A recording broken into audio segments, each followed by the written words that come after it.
non-verbal signal. Right now, I think you're making it harder for people to like you.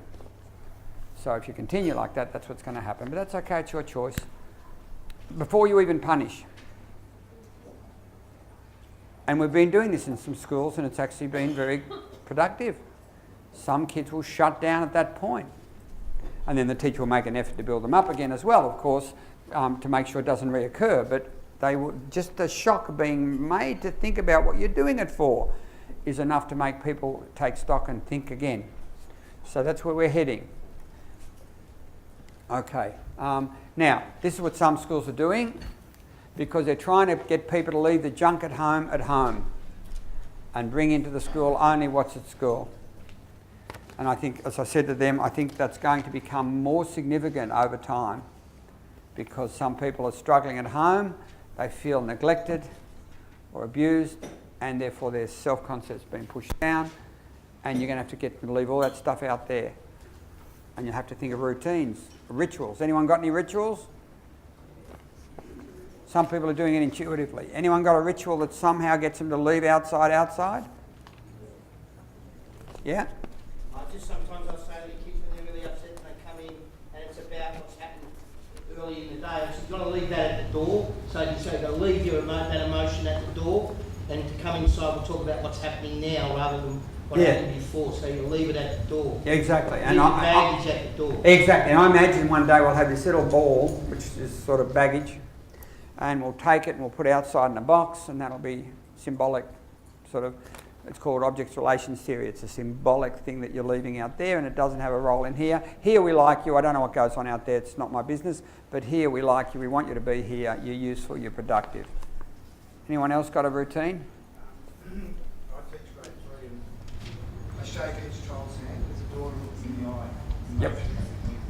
Yeah, and that would again indicate what the circumstances are here. Here you like, here you recognise.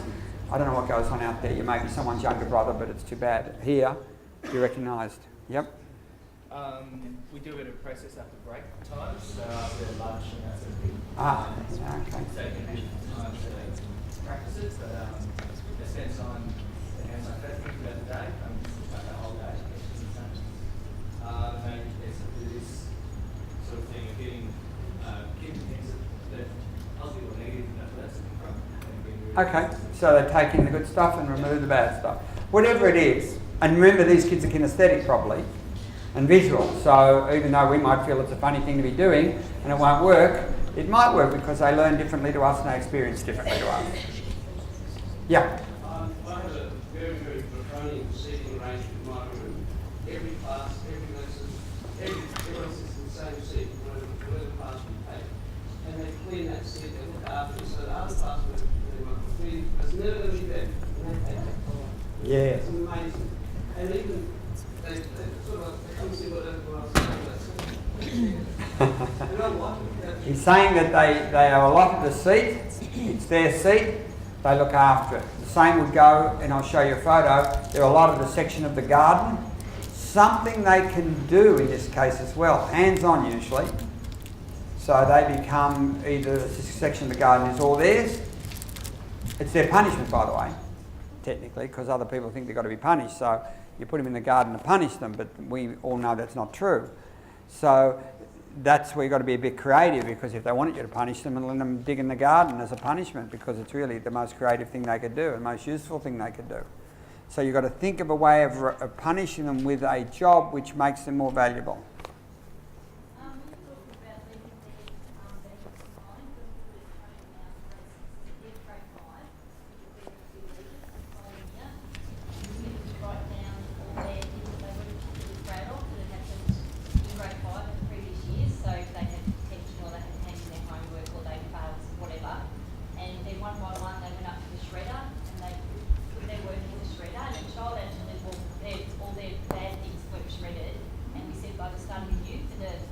Brilliant. It was all gone. And you can actually see that he's physically walked away from the shredder and it's the whole weight of the world dependent off his shoulders. Yeah, you see, physically looks good. That's what you've got to hear, because if you're like me, you don't understand this at all. I mean, I'm a cognitive person. I'm not a psychodrama person. I can't understand why it should be so powerful. but it clearly is. Because as we know, their learning styles are not our learning styles in many cases too. So that's where you're going to have to be creative. Now, I would like you to email me any attempts you engage in that work, so I can compile these and feed them back to schools. So everything that's been said here today, I don't have a record of. It'll be on the film, so I'll get off there. But anything you do since then, since today, that is going to be related to any of the things we're speaking about, this just being one of them. I'm going to give you a list of a whole bunch of them in a minute. I would like you to email me so I can share that around. Only if it works. Don't give me the ones that don't work, because we don't care. I mean, technically we do care, because we might think of the same idea. Otherwise, why would you have thought of it? But it'd be really good to just get things that work. Okay. Now, a quick revision. That's on the board. That's what this is. It's called a theory of mistaken goals, because they don't want to be liked anymore. They've given that up as a goal because they're not likeable. And now they either want to be noticed, which is all these people here, and they're the ones that irritate you because they try so hard to be noticed. They want to be boss, and they can be boss either by the way, both boss and irritant can be in two forms. They can be a source for good or a source for evil. You can manipulate them through their need. You want to be powerful? Build me something. You want to be powerful? Take care of this group of 3 kids over here. You want to be powerful? Carry my books. That's really helpful. I can't lift them. You're much stronger than I am. Whatever.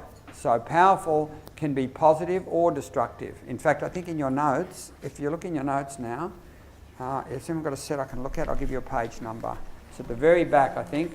Yep, the very last page, which is effectively page 28. It looks like this. That is a complete table from Dreyker's of the 4 kinds of kids. And if you look there, the goals are on the right-hand side, and whether they're active or passive or destructive or constructive are itemised. So it gives you a full rundown on the possibilities. That's why a kid can gain recognition positively at school and negatively at home, or negatively at school and positively at home. Now, the third one, there is no redeeming feature, unfortunately. The third one is a problem because they just explode. They are hardly provoked, and they're hurtful. And that's called revenge, to get even. Now, I must warn you, they are so good, these kids, at what they do. I don't know. I was teaching. I was in the yard. It was a yard duty day for me, and it's secondary school, and I was walking along, and I see this kid, big kid from year 11, with a year 7 kid by the neck against the wire fence, and the kid's feet were not on the ground. In other words, this year 7 kid was not exactly choking to death, but he was very uncomfortable. So what happened? I walked up, and if I were any way in tune with this theory, first of all I said to him, put him down. And he said, butt out. Right? Now, had I been in tune with the theory, I would have said something really, really clever. Like, look, I can see you're trying to get even, but he's not really your problem, is he? Just to make him think. Instead, you know what I said? I said, what sort of an animal are you? Now, is that going to build his self-concept? No. I just gave the junkie a fix. I just made sure he's going to be as bad, if not worse, tomorrow. And that's what teachers are doing when they're controlled by children. Why did I do that? That's very difficult to understand.